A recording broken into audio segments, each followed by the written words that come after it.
চিত্রনায়িকা প্রার্থনা ফারদিন দিঘি কি বিয়ে করছেন, এমন আলোচনা চলছে দেশের শোবিজ অঙ্গনে। যদিও এর কারণ অভিনেত্রী নিজেই গতকাল রাতে দিঘির এক ফেসবুক পোস্ট থেকে আলোচনা শুরু।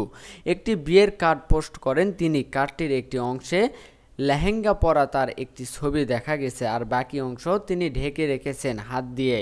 দিঘির অনামিকায় শোভা পাচ্ছে এনগেজমেন্ট রিং।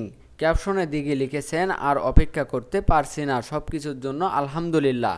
তাহলে কি খুব শিগগিরই বিয়ের খবর দিচ্ছেন অভিনেত্রী, নাকি এটি নতুন কোনো কাজের প্রচারণার কৌশল?